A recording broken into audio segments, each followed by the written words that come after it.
Hello, my name is Angela, and the article that I explored for this project is called The Tongan Tradition of Going to the Movies by Elizabeth Hahn. And it's all about the Tongans. And if you're anything like me and you don't know where or what Tonga is, please go ahead and look it up really quickly. You'll really appreciate it. It is the stuff postcards are made out of. It's beautiful. It's this beautiful Polynesian kingdom quite near Fiji, and on this cold, snowy February day, I know that you'll appreciate just pulling up a picture of Tonga and pretending that you're there. So there is a poem that introduces us to this article, and I don't have time to read the whole thing, although it is rather short, and I urge you to read it, that explores the way that Tongans experience going to the movies. It details just how rowdy and loud going to the movies in Tonga can be. Movie screenings in Tonga are raucous affairs full of audience participation. People get very boisterous. It's pretty much the exact opposite of what we experience when we go to the movies. We're expected to sit very quietly and take in the movie just like everybody else.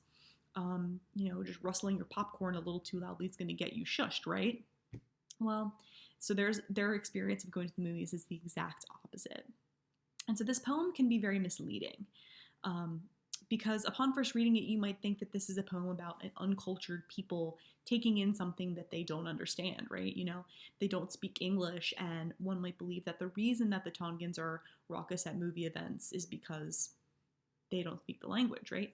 However, if we explore Tongan culture a little more deeply, a different story emerges. And so that's what we're going to talk about here.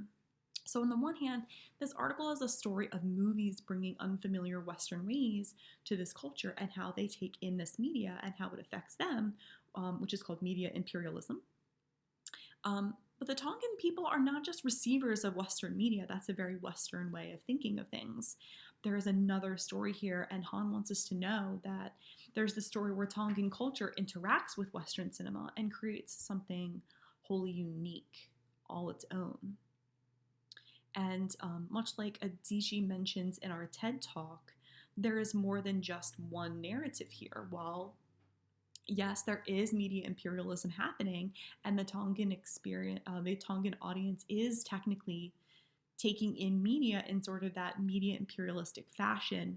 However, there is more than just this single narrative if we look beyond that single story that is most often told or researched or explored.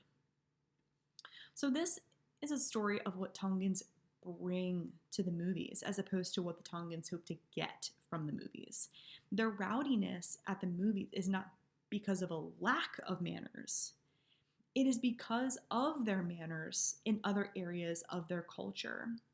For example, when we look at other forms of entertainment in a broader context, so dance, music, poetry, etc., we see that traditionally Tongan performance is loud, interactive, and, quote, a spectacle unto itself.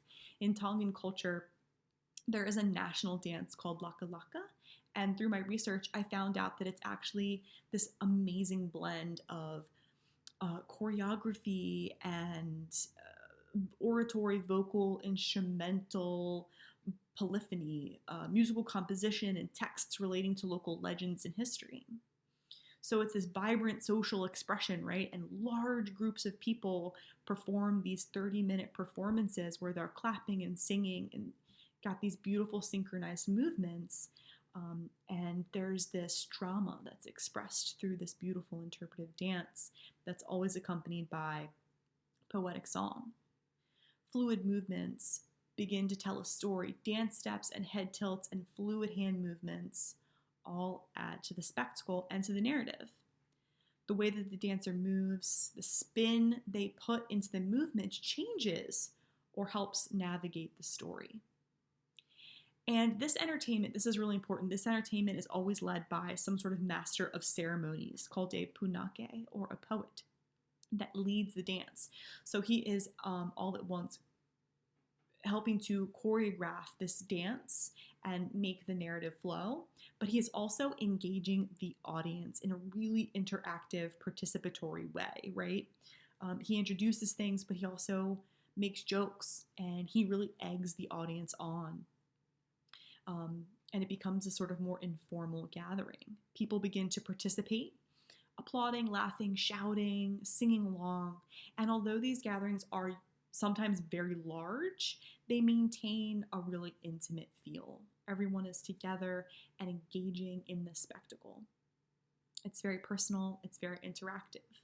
So the audience is kind of plays a part in the spectacle. So there kind of blurs the line between performer and and audience, right? And so that's where we're going with this. And back to the movie going experience, Tongans, as we mentioned, do not speak English, so they don't just watch the movie, they have an interpreter or a narrator um, to the movies. And this is kind of the crux of the storytelling here in this article, right? Because the Tongan people don't know English, they rely upon someone to interpret or navigate the movie for them. Well, why not subtitles? I know when I'm watching a foreign film, I usually just pop on some subtitles. Well, like the master of ceremonies during their performances, the narrator or the interpreter engages the audience into participation, and more importantly, they put their spin on things. And it kind of reminds me of Mystery Science Theater 3000. And if you don't know what that is, I don't have like a ton of time to explain what that is, but it's this kind of cult TV show where a guy named Joel and his robot cronies watch really bad B movies and narrate them the whole time. They crack jokes, they make fun of things, they put their own spin onto what's happening to the movie that they're viewing. So similar to MST3K, the Tongan interpreter or narrator embellishes and personalizes the movie. He changes things up specifically for that audience, and they relish in it. They love it. The narrator to them is more important than the movie dialogue itself.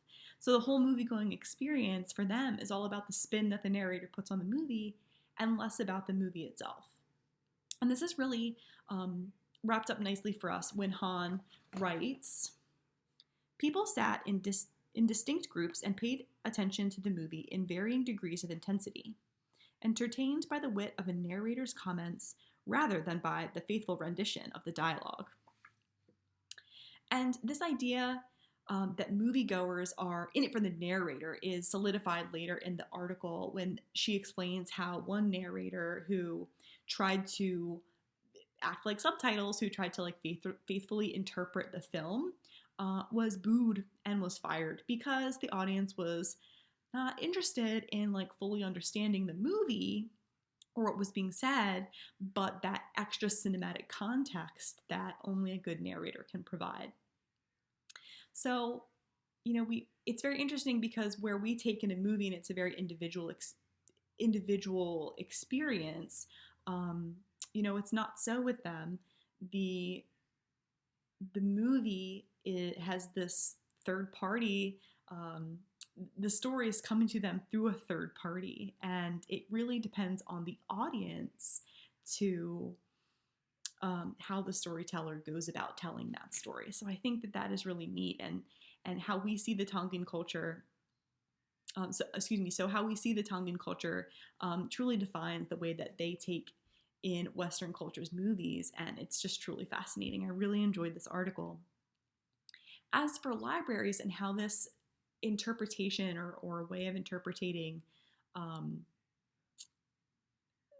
links back to being a librarian is, as a children's librarian, it really hits home for me. I can feel this with my whole heart, right? Because sometimes when story time isn't going as planned, and that's just going to happen, right? Stuff isn't going the way you want it. You need to do a little interpretation. You got to put your spin on it. You have to be the narrator sometimes of your story time. For example, perhaps you have a preschool story time and you have set your book and your activities for a bunch of 5-year-olds and a bunch of 2-year-olds show up. What are you going to do? Well, you can choose to flip through the book and talk about the pictures and let the audience, who is much younger than you had expected to be, come up with a story all on their own.